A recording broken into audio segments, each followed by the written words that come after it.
Apresenta pro povo, pra quem se é que alguém não conhece ainda. Galera aí, cara, um prazerzão tá aqui de novo. Grande Vilela, grande professor Lenzi, tamo aqui. Sérgio Sacani do Space Today, do Ciência Sem Fim.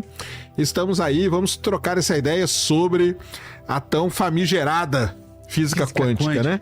Os caras escreveram aqui, é Nugget. Lembra do Nugget, é isso mesmo, é Nugget. É o Nugget, sapato de couro, pra ficar pretinho, caraca. Era o pretinho, né? Era o pretinho que se passa... Ainda bem que ninguém falou do pretinho que passa no pneu, né, de carro. Também tem aquilo lá. Tem também. A gente passava, né, pra ficar bem de carro. O famoso pretinho. Fica bonito. Seguinte, o assunto de hoje é um assunto que para a maior parte das pessoas, a maior parte das pessoas não sabe nada, né, cara? Ou sabe muito pouco. E eu acho que é um desafio da gente tentar passar de uma forma simplificada o que é a física quântica, né? Sim, exatamente. É um tema dos mais complexos dentro da física, isso é bom já deixar muito claro. Então, para você entender... Bugou até o Einstein, né? Bugou o Einstein, e não só o Einstein, na verdade, buga toda e qualquer pessoa que seja especialista nesse tema. Sério? Porque tem uma máxima, se eu não me engano foi o Feynman que disse, se você acha que entendeu a mecânica quântica, é porque você não entendeu nada ainda. É uma coisa extremamente complexa, porque ela quebra tudo aquilo que a gente entende dentro da própria física. Então a gente vai falar bastante sobre isso, e... Enfim, é também bom colocar o seguinte, física quântica, para você entender dentro da sua intimidade, para você começar a dar os primeiros passos e entender de fato, você precisa passar por um curso de física, de engenharia, isso é bom que seja dito, né? Mas é claro, a gente vai tentar aqui, passar aqui para vocês alguns conceitos básicos. E aí, Vilela, você me dá uma chance aqui de eu recomendar um livro pro pessoal? Coloca aqui, ó. Que é o seguinte, esse livro aqui, é que o seu tá chegando. Era pra chegar hoje, só que o correio atrasou. Depois você me passou o endereço que eu vou te mandar. Esse aqui é de um amigo meu, professor da Universidade Federal do Rio Grande do Sul, professor Natan Lima. Ó, Na Busca do Mundo Quântico, por trás de toda equação, tem uma história. É só entrar em contato, procurar, ó. Natan.w.lima no Instagram, entrar em contato com ele direto no direct. Primeiro, o Natan é o cara que melhor comunica esse tema física quântica na internet, sem dúvida nenhuma. O cara é especialista, ultra especialista na área. E ele escreveu esse livro, e é um livro numa linguagem para todos. Então, por isso que, inclusive, tá chegando o correio. Poxa, não. O correio. É um livro fino pelo assunto aqui. Não, é um livro fino porque... Numa sentada assim, você lê. E é um livro gostoso de ler, porque o cara escreve muito bem. A gente esteve lá no Ciência Sem Fim, a gente deu um pro... Eu li já, Sacani. eu li ali e eu fui o editor técnico do livro aqui. Pô, eu vou ler. Eu fiz uma revisão e, enfim, só recomendando então pra galera, Na Busca do Mundo Quântico, por trás de toda equação, tem uma história, ótimo livro para você aprender conceitos básicos de física quântica. Fujam de livros do tipo The Secret, fujam disso. Aqui você tem física quântica de verdade. Porque eu acho que o problema todo da física quântica é justamente esse, cara. Assim, ela tem toda uma formulação, equações e tal, que são altamente complexas e tal, que na verdade não é todo mundo precisa saber. Mas o grande problema, que esse livro aí trata muito bem, são esses conceitos, entendeu? Então tem conceitos que são muito básicos da física quântica que a galera não consegue entender, e é a partir desse ponto, aonde não se consegue entender, nem tô falando da matemática, cara, nem tô falando dos lagrangianos, de não sei o que, das equações do Maxwell, daquelas coisas, nem tô falando disso. Eu tô falando de conceitos básicos mesmo, até por onde começa esse negócio da física, do que é ser quântico e tal. E como é um negócio muito complexo, tem muita gente que explica de forma equivocada. Exato. Só que do jeito que a pessoa explicou, parece que é fácil. E como a pessoa acaba usando keywords, palavras-chave, né? muito específicas, a pessoa que vê aquilo acha que aquela lá é a explicação. Exatamente. Então não é. Então esse livro aqui ele é muito bom por conta disso, porque os conceitos básicos para você ter uma noção do que é a física quântica, eles são aí muito bem explicados. Aí, lógico, cara, se você quiser se aprofundar, aí você vai ter que entrar de cara. E não tem como, vai ter que entrar de cara em equação e tal, e vai ter que ir para um nível um pouco maior, né? Mas é claro que para nível de curiosidade, você quer saber, bom, esse aqui é uma boa fonte. Mas é que o nível de curiosidade, né, professor, ele tem esse problema, né? Igual a gente tá falando aqui, daqui a pouco eu vou contar a história do segredo para vocês. o nível da curiosidade acaba que a pessoa que apresenta primeiro um determinado conceito e ela apresenta aquele conceito de maneira curiosa. Sim. Pra parte da curiosidade, a galera cai em cima daquilo, cara. É. E aí dá um problema. É a grande... O que tá acontecendo agora com inteligência artificial também, né? Exatamente. E é o grande dilema que a gente vive, principalmente a gente que faz divulgação científica, que é o lance de ser simples, mas não ser errado. É. Entendeu? Porque é uma linha tênue que você tem que você tem que andar, você tentar tratar um tema desse, que é um tema complexo, de maneira simples, mas sem cometer erro. Porque ele facilmente te leva para cometer erros. E aí, se você entra numa onda aqui, vão ter coisas curiosas, né? Que são totalmente erradas, mas essas coisas curiosas é que a galera acaba pegando. Exatamente. E bom, e a gente vai passear por tudo aqui. E eu acho, se o Serjão concordar, seria legal, e você também, é claro, seria legal a gente começar explicando por que o nome é quântica, né? É. Por que essa física ela é Exato. quântica, afinal de contas, De onde né? vem essa palavra? De onde que vem essa palavra? Palavra agora, diga-se de passagem. Palavra lindíssima, não é, cara? Quântico. Quântico, lindíssima palavra. A palavra que quando você fala ela, cara... Quer pagar quântico? Quer isso. pagar quântico. Não, e eu falei aqui pros meninos, cara, qualquer vídeo que você coloca a palavra quântica, a galera clica, cara. Porque é uma palavra que, cara, arrumaram uma palavra bonita, cara. Arrumaram uma Quanto palavra... em inglês, como que é? Quanto?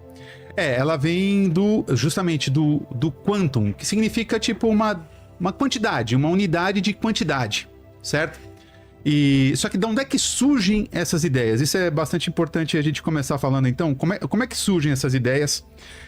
Surge lá no começo, lá para 1900, com um tal distinto senhor chamado Max Planck. Já ouviu falar do Max Sim. Planck? É bastante famoso.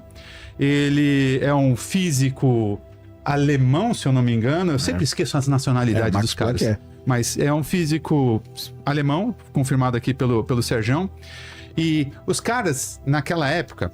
Vamos lá. Naquela época, um pouco antes de... Desculpa. Não, vale a pena, né, a gente contextualizar. Sim. O final do século XIX e o início do século XX, né, foi um momento muito interessante para a física. Fica aí a dica para quem não viu, veja o filme Oppenheimer. O filme Oppenheimer, ele tem o livro tem muito mais, mas o filme ele também pega esse momento que estava vivendo a galera da física, que era meio que a descoberta do que o átomo era capaz de fazer. Né? É descobrir coisas além do o núcleo atômico, entrar no núcleo atômico e descobrir isso. Isso foi uma coisa que desencadeou tanta coisa que acabou desencadeando até a bomba atômica, no final das contas, lá na frente. Mas foi um período muito específico. E eu falo isso aí várias vezes, até que eu dou palestra, falo... Eu acho que nunca mais na história vai se repetir um período como foi aquele final dos anos 1800, início dos anos 1900. De tanta coisa acontecendo. De tanta coisa acontecendo e de tanta gente boa envolvida na parada, cara. Foi uma coisa... Era muito a cara físico. dele, esse é o Planck. Esse é o Planck. Dormia pouco ele. Dormia pouco. A rolheira. Também devia ser atormentado igual o Aliás, o Oppenheimer, vou dar um spoiler aqui do filme, pra quem não viu, veja. Quando o Oppenheimer, ele tá lá e tá passando aquelas viagens na cabeça dele... Você viu o filme, né? Putz, maravilhoso. Lembra quando aparece uns raios? Sabe o que é aquilo lá? Não. Física quântica. Porque o Oppenheimer, ele era o cara da física quântica. Sim, o Oppenheimer era um cara da física quântica. Ele se metia com tudo, mas ele era um cara... Estava muito voltado à física nuclear, fazia parte ele dessa foi estudar com o Bohr na Alemanha. Fala isso. Exatamente. Então, foi realmente um período de mentes brilhantes, na verdade. Mas até, só colocando uma coisa, pra gente começar a realmente falar de como que nasce essa ideia, um pouco antes do nascimento da física quântica propriamente dita, né?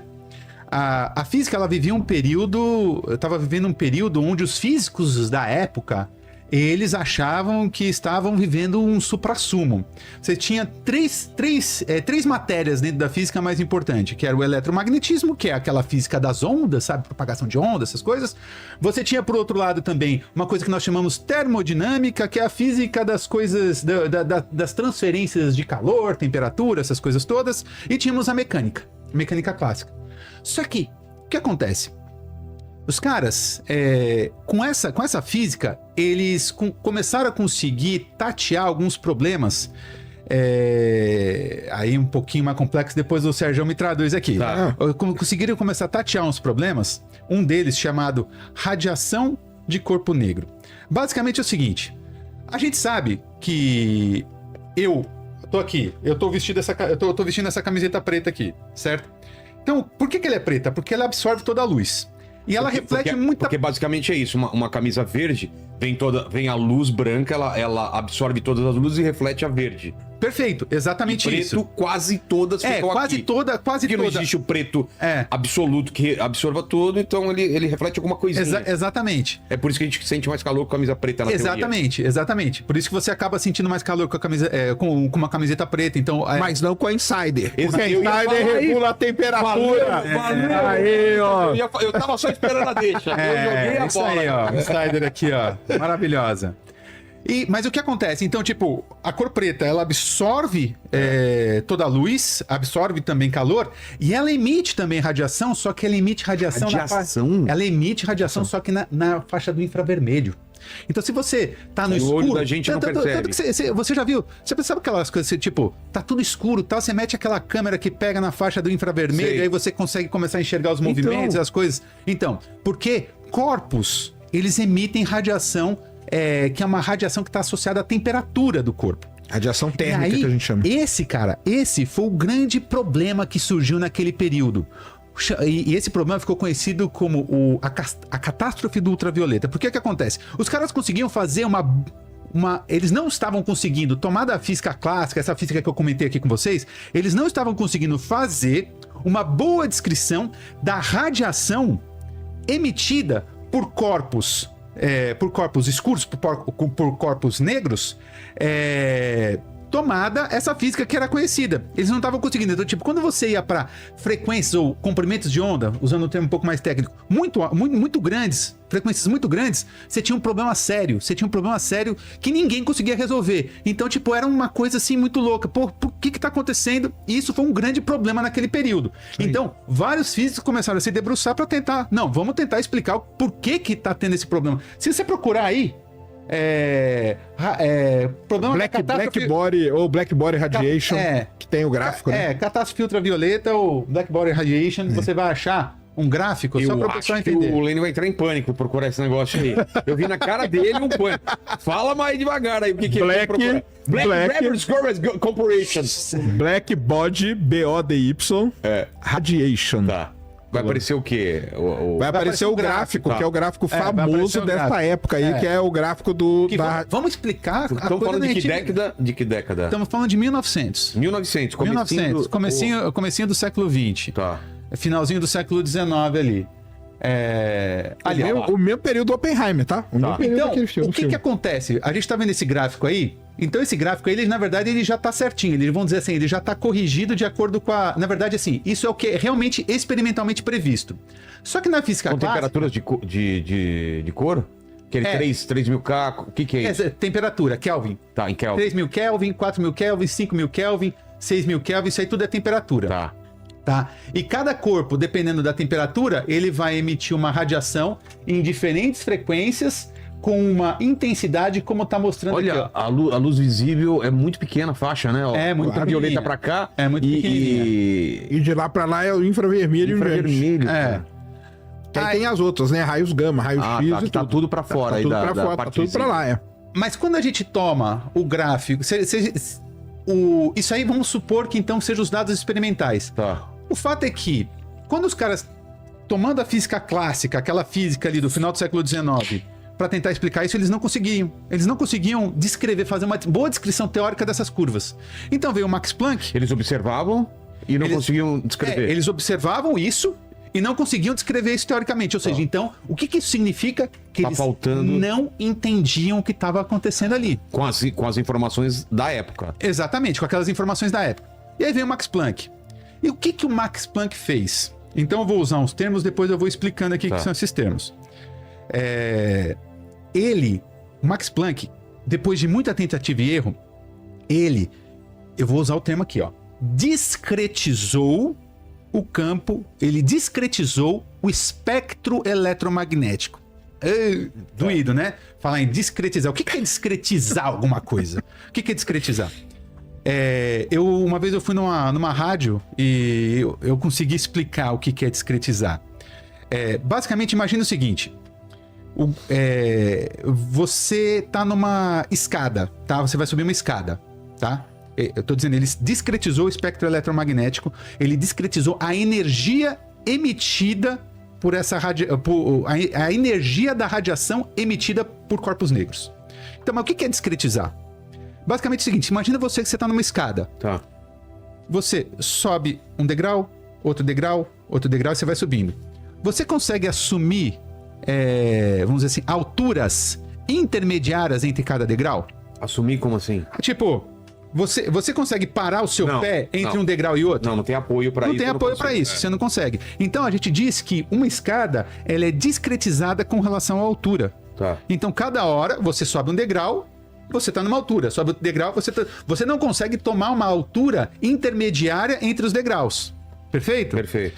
Mesma coisa, no caso do espectro eletromagnético, a energia do espectro eletromagnético ela não conseguia assumir valores intermediários entre um determinado valor e outro. Então por isso que a gente diz que ela é discretizada, ela não é mais contínua. Esse gráfico que nós estamos vendo aí, ela tá contínua. Tá vendo que a curva tá bonitinha? É. Então, porque é o que o professor falou no começo quando mostrou o gráfico, esse aí já tá corrigido certinho. Sim. E tal. Porque, na verdade, cada curva dessa aí seria como se fosse uma escadinha. Exatamente. A curva, quando é escadinha, com degrau, a gente chama de curva discretizada. A curva, quando ela tá suave assim, a gente chama de curva contínua. Né? Então, basicamente, foi o que o cara foi o que ele fez. Então, a energia do espectro eletromagnético, essa energia emitida por radiação de corpo negro, não assumia qualquer valor. Ele descobriu que isso só podia assumir determinados valores. E isso, cara, pensa, foi um what the fuck, né? Pô, peraí, por que não pode assumir um valor entre esses dois valores aqui, essa energia? Manja? E esse foi o grande ponto. Só que ele, depois, mais tarde, ele descobriu mais. Ele depois também, entra um Newton nessa história, ele descobriu mais que, na verdade, havia um salto nessa energia, haviam saltos nessa energia, tá? Que saltavam valores específicos, um quantum de energia, uma quantidade unitária de energia, um quantum de energia. Por isso que essa física é quântica. Aí a gente diz que ele quantizou o espectro eletromagnético, porque no correr dessa discretização, os saltos, a energia então do espectro eletromagnético, a energia da luz, vamos parar de falar de espectro eletromagnético, né? Vamos falar luz. A energia da luz, a energia da luz só assume valores específicos, 1, 2, 3, 4, e não assume 1,1. Ah, tá. Então você tem aí esse intervalo de 1, é um quantum, esse intervalo entre um e o outro é um quantum. Por isso que ele diz que a gente quantizou. Só que o cara, ele fez isso sem entender muito bem o que estava fazendo. Tá? Ele não teve a total... Putz, ele achou que fosse um joguete matemático para resolver o problema. Então aí ele conseguiu fazer a descrição dessas curvas experimentais. E o Newton tem um negócio muito legal nessa história aí, que quem vê aí a nova série Cosmos com o Neil deGrasse Tyson, tem um dos episódios, agora eu não vou lembrar qual episódio, mas no final ele conta a historinha do Newton com isso aí. O Newton, ele fazia muitos experimentos. Ele fazia experimento ele estudava o espectro eletromagnético. Então ele pegava um prisma. Como que o Newton descobre o infravermelho? É muito legal essa história. Ele põe um prisma, quando a luz do sol bate no prisma, vira as cores do arco-íris, e aí ele colocava em cima de uma mesa aqui as coisas, e colocava termômetro, entendeu? Então ele colocou termômetro para cada cor. Então ele sabia que o azul era um valor e tal. Pela temperatura. Qual que foi o problema? Que na hora que acabou a parte colorida, ele continuou colocando termômetro e continuou tendo temperatura. Ele falou, da onde que vem isso aqui? Aí é que ele saca, falou, tem alguma coisa que eu não consigo ver. E quem fez esse experimento na casa dele, lá que você visita lá a casa dele, você vê isso, o lugar onde ele fez, foi o Newton, cara. Fez tudo, cara. O Newton...